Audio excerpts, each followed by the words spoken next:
Hi guys, and today's review will be on this Rapido Trains UK Great Western Towed Brake Van, diagram AA20, and this is in the Great Western Grey, large lettering, and I believe this is either 2 or 3. I got mine from Hatton's for £33.96. The product code you need for this is 918001. I like that this is the large lettered version of the towed brake van. And is this the ultimate Great Western brake van? Well, let's find out, shall we? We don't get any details to add, but what we do get is a leaflet on the history and what to do if you have a problem with your diagram AA20 towed and where to report it and stuff like that. Then on the other side, you get a little bit of information about did you know about their interior on this model. Also, they are honest about it as well. There may be a gap up with the roof to the shell, and that will be something we'll come on to later on. But failing that, it's a very basic leaflet, but colour printed as well, which is great. Rapido do this fantastic leaflet every time, and it's always great to learn stuff. As we move on to what I'm about to call the front of this guards van, I'm not sure if it is the front, but it looks like it is to me. Starting down the bottom, we do have a standard NEM pocket coupler, which is a small type. We also have some black buffers.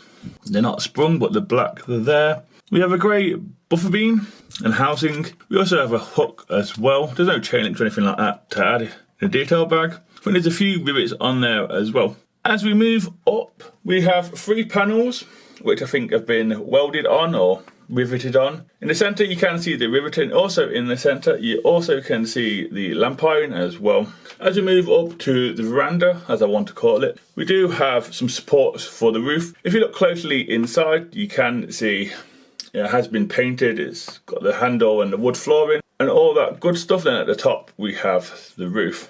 As we now do a look at the other side of this guards van, or the back or the front, depending on your preference. This side is slightly different to the other side. Again, we have them black buffers, not sprung, but there. We have quite a lot of rivets. We also have the buffer beam and housing in the grey of the guards van. The buffers, shanks I think they're called, do have rivets on. We also have a hook with rivets on as well. Then as we move on up, we have some metal work going on, again with rivets on.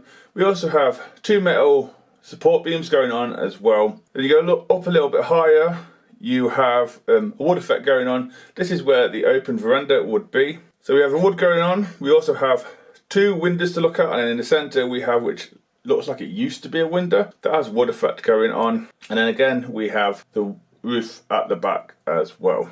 So there's a little bit differences to both sides of the verandas, or non-veranda sided. As we now move on to the side of this brake van, both sides of this brake van are exactly the same. We have wonderful tampo printed. We have the GW in large letters. We also have, I think, the depot it's part of, which is Hereford Barton, if I've got that correct. And then we also have the number of this model, which is 114756. All the handrails are delicate, but you can touch them, they won't pop out, it's fine. We also have a wood effect going on and some rivets and some bracing too. In the veranda area, we do have a door with a fine handrail, and then we have another set of smaller handrails as well. Underneath the shell onto the chassis, we do have it in grey like the rest of the guards van. We also have a few rivets and support. We also have a plaque or builder's badge under there, which says GWRY standard 20 tons. Then underneath all that we have the number of the guards van, again, which is 114756, which is very good. It's very intricate, that is. Again, we have metal wheels. We also have some supports for the footboard. The footboard you can touch, they're quite easily to do. And then where the door is, we have a small step as well. We also have axles and springs under there too. As we do an aerial view on top of this guard van now, we do have it in cream or white. We also have a stove, and we also have some rain duckets as well. But if we go inside, we do have a roof that comes off easy, and it is painted with some wood effect going on in cream, which is fantastic. The roof is held on by magnets around the edges, very small ones. It does say in the leaflet, and I'm very impressed by it. As we now take a look in this guard's van, which keeps blowing me away, we do have all wood panelling, flooring. We have a stove for the stovepipe at the top of the roof. We also have, I think, a brake wire in the roof. I'm not quite sure if I'm honest with you. We have flush glazing. We have separately applied handrails. We have tables, chairs. They're all in here. It's all painted to a high standard. Most of it's cream along the sides of the cabin, I want to call it. And then as we move along into the veranda, we have that handbrake wheel, which is painted separately. We also have wood flooring and a few other things, and a seat to sit on, I believe. If I'm honest with you, the only thing that this interior is really missing is doors that open for the guard. And lights.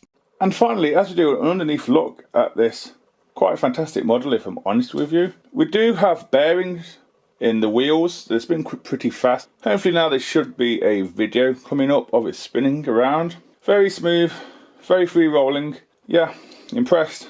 Like I said before, we also have axles and springs. We also have the wheels that are 3 discs. We do have a pipe going across the bottom. We have some brake rigging, we have some supports going on there as well. We also have rivets. There's a spring in the centre, like you do go in trucks. There's one in the guards van here. We have sanding pipes. We also have NEM couplings, small tension lock ones. Every way you look on this model, there is lots of detail. We also have the footboards added too. Sorry if I've missed anything out.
So yeah guys, that's the end of the review and running session. Before I give my opinion, I will just show you the point test now. And these points are second radius set track ones. Now time for the points test forwards and backwards.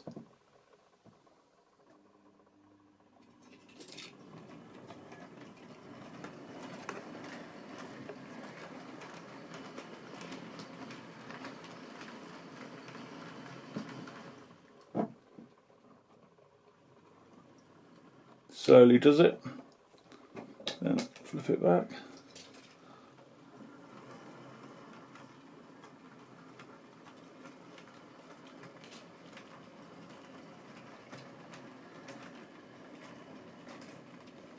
Yeah, you can manage second radius points backwards and forwards quite easy. So yeah, it managed that pretty well. If I'm honest with you, going backwards and forwards, it's got no issues over points, and it's probably got no issues over second radius, with the points being second radius and all that. The loco that was pulling this Coltrane, shall we say, was a Dapple Manor in the BR livery, just to give the Dapple out a run out. Looks quite good with it actually, mixture of stock and two different guards vans. The guards vans we are most interested in is the one I'm reviewing now, which is the Rapido one. And like I said, I got mine from Hatton's for £33.96 and £3 postage. Again, a fully detailed interior. Wheels are so smooth, you have bearings and all that stuff. You really can't go wrong at that price. It's pretty cheap when you compare it to a Bachmann one, which is a dance-off from the South Eastern Chatham Railway, when that was £50. If you want to buy it from Rapido, it's just a little bit more. It's £39.95, which again is quite a good price, especially from a manufacturer, and it is highly detailed, like I said before. Like I said, it has magnets to keep the roof on, which is great. At least that way you can take it off easily to get inside to put figurines or whatever. The only issue is, because it's got a nice interior in there, maybe it should have had pickups or a stove glow or something like that, but then that would have probably added just a little bit more to the price. That's my only criticism of the model. Mine had no issues, no defaults. It ran well. You get it in many liveries. You even get it in a BR one. You get it in an engineer's yellow as well. You name it, you get it. I think there's 7 different variants or liveries that they do. And this does look good for the hobby. It shows manufacturers can do high detail stuff at a reasonable price. These probably are a must for a Great Western fan. And like I said at the start, is it the ultimate? I think it is. I think it's the ultimate brake van overall in 00 gauge. Definitely the ultimate Great Western brake van that's out there on the market, in my opinion. I hope you enjoyed the review. If you've got any comments, please leave them. Hopefully I will see you in the next one. So please take care and goodbye.